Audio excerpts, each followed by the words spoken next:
மா பசிக்குமா இல்லையா? என்ன ஸ்பெஷல்மா? ஹலோ ஆல், எல்லாரும் எப்படி இருக்கீங்க? வெல்கம் டு மா பசிக்குதுமா சேனல். இன்னைக்கு வந்து மா பசிக்குதுமா சேனல் என்ன பார்க்க போறோம்னா ரசப்பொடி ரெசிபி தாங்க பார்க்க போறோம். நல்லா டேஸ்ட்டாக மனமாக இருக்கும். வாங்க அது எப்படி செய்யலான்னு பார்க்கலாம்.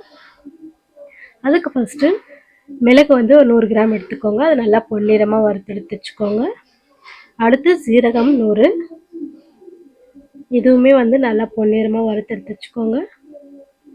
தீச்சிட வேண்டாம், தேய்ச்சிங்கன்னா ரசப்பொடி வந்து நல்லாவே இருக்காது, ரசம் வைக்கும் போது நல்லாவே இருக்காது. ஸோ பார்த்து வந்து நல்லா வறுத்து. அடுத்து தனியா 100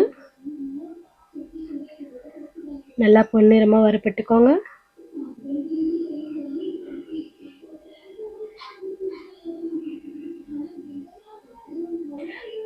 ஃப்ளேம் வந்து லோ டு மீடியம் ஃப்ளேமில் இருந்தால் கரெக்டாக இருக்கும்.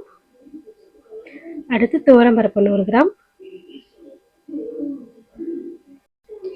எல்லாமே வந்து நல்லா கரெக்டாக வறுத்து எடுத்துக்கோங்க. நீங்கள் எதனா ஒன்று தீச்சிங்கனாலும் அதோட ரசப்பொடியோட டேஸ்ட்டும் மாறிடும், ஸ்மெல்லும் நல்லா இருக்காது. ஸோ பார்த்து நல்லா வருங்க.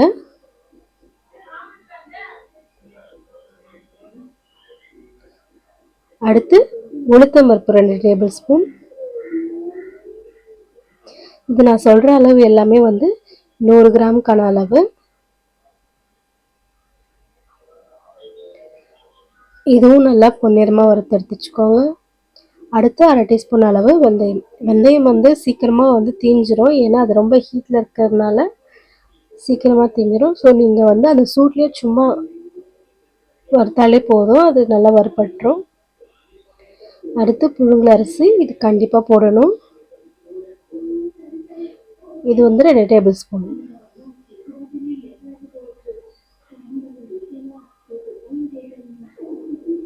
அடுத்து காஞ்ச மிளகாய் 20லேருந்து 25 எடுத்துக்கோங்க. காரத்தை பொறுத்து, உங்களுக்கு வந்து காஞ்ச மிளகாய் காரமாக இருக்குன்னா நீங்கள் அதுக்கேற்ற மாதிரி போட்டுக்கோங்க. இது எடுத்துக்கிற அளவு வந்து 100 கிராம் மிளகுக்கும் 100 கிராம் சீரகத்துக்கான அளவு காஞ்ச மிளகாய்.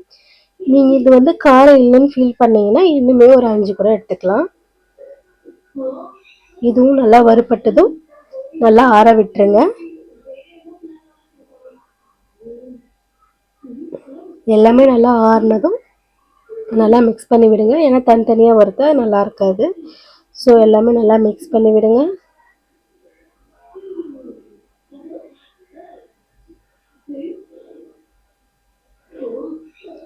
நல்லா ஆறி இருக்கணும். சூடாக இருந்துச்சுன்னா வந்து தண்ணி விட்டுரும்.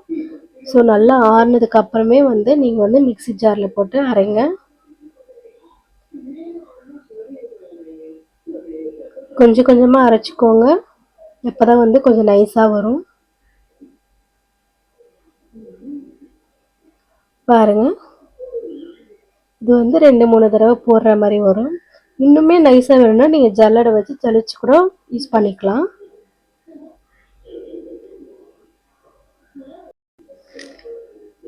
எல்லாமே நல்லா மிக்ஸ் பண்ணி விடுங்க. ஏன்னா வந்து ஒரு வாட்டி போடும்போது காஞ்சி மிளகாய் கம்மியாக இருந்திருக்கும், ஒரு இதில் போடும்போது அதிகமாக இருந்திருக்கும். மிளகு சீரகமே அந்த மாதிரி தான் இருந்திருக்கும். ஸோ நீங்கள் எல்லாமே ஒரு வாட்டி நல்லா ஒரு 5 நிமிஷம் போல் மிக்ஸ் பண்ணிகிட்டே இருங்க, அப்போ தான் எல்லாமே வந்து ஈவன் ஆகும்.